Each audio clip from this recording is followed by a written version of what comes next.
What's up, YouTube? If you can't tell from the intro, today is going to be a little bit different. It's not going to be like a full product review or a tutorial. A couple of videos ago, I mentioned wanting to get more in depth with some of these products. Rather than just doing a general overall review, having a specific part of that product that I talk about or part of that gear that I talk about. And so today the subject at hand is how the a6000 handles low light, and is it good in low light situations? And to give you a little context, the reason I decided to do this nighttime shoot is actually because I've started production on a small hobby project that I'm doing, and I'm filming that project on my a7 III, and I was like, you know what?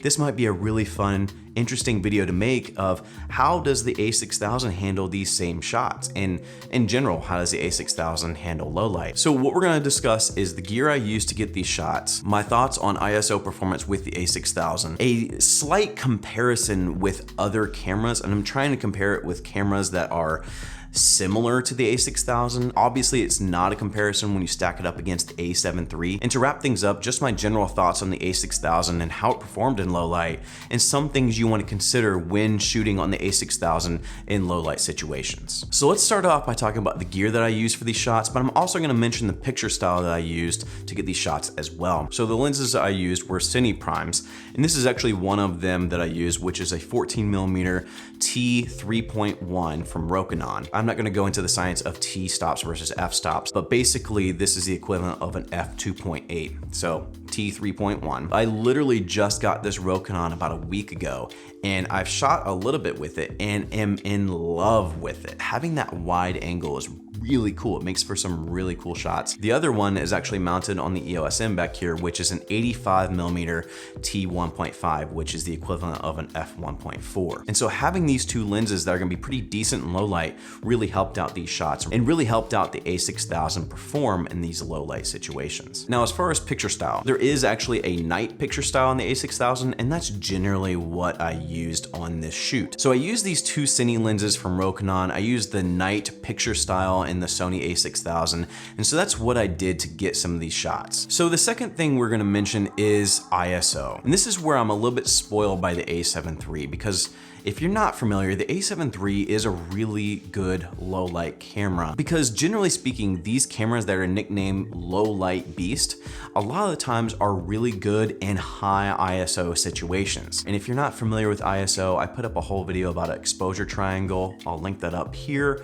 Go check it out, come back to this video, and this will all make sense. But that being said, these low light beast cameras are good when you crank the ISO up really high. And so basically you can have a usable image in pretty much any lighting scenario. With that being said, I tried to crank the ISO on the a6000. I started getting up until like the 5000 ISO, and I felt like that was where I could comfortably have a usable image. But let's take that in context. This is where we get into that comparison piece.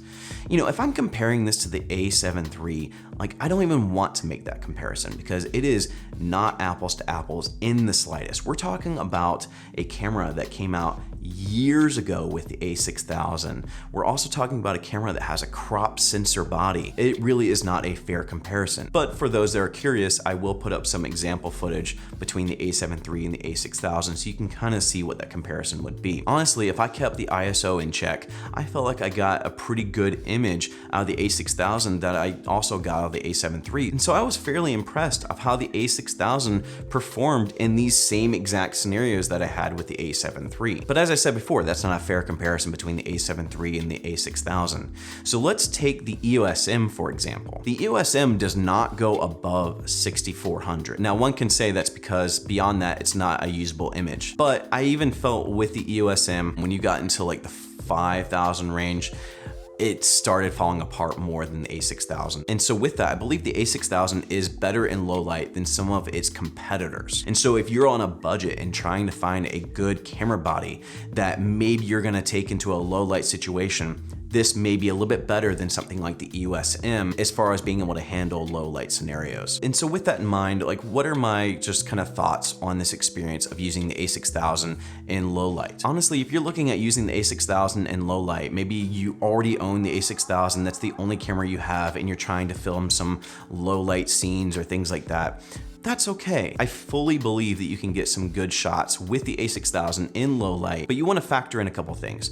Maybe look into a faster aperture lens, maybe like a 1.8, a 1.4. You know, one that comes to mind is the Sigma 16mm 1.4. Like that's going to be a great addition to your a6000 if you're doing low light photography or videography. I think if you have good environmental lighting or can provide your own additional lighting, you're not going to have a problem with the a6000, especially if you can keep that ISO relatively low. So that being said, if you're shopping for a good low light camera, would I recommend the a6000? I think that depends on what your budget is. If you're trying to get everything, camera and lens all together under $1,000, yes, I would say buy the a6000 because you could potentially buy the a6000 with something like the Sigma 16mm f1.4 and have that good low light performing lens with this camera. However, if you're looking at $1,000 just for the body, I would probably look at the a6400. It's a newer technology. It does perform a little bit better in higher ISOs and can handle low light a little bit better. But if you're looking for your entire package under like $800 to $1,000, definitely check out the a6000. I think when you compare the a6000 to other cameras in its budget and age, it does actually perform really well. And so that's it. That's my thoughts on how the a6000 performs in low light. If you enjoyed this video, make sure you give it a like. If you're into this format of taking one specific topic and dissecting it a little bit more rather than just like a general review of a product, let me know in the comments below. If you hate it, I won't ever do it again. If you're into it, we'll do some more. And honestly, I hope you're into it because I really had a lot of fun making this video. And remember, if you're digging the content coming from the channel, consider subscribing. As always, go and find your journey, go embrace life, go shoot some low light videography photos and have a heck of a time. I'll see you guys here next time. Peace.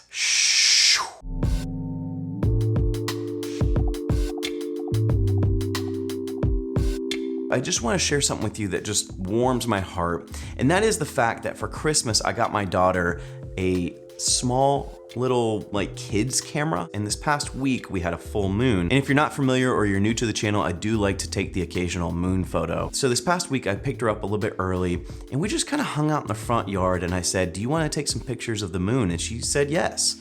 And so this is my daughter's first picture of the moon.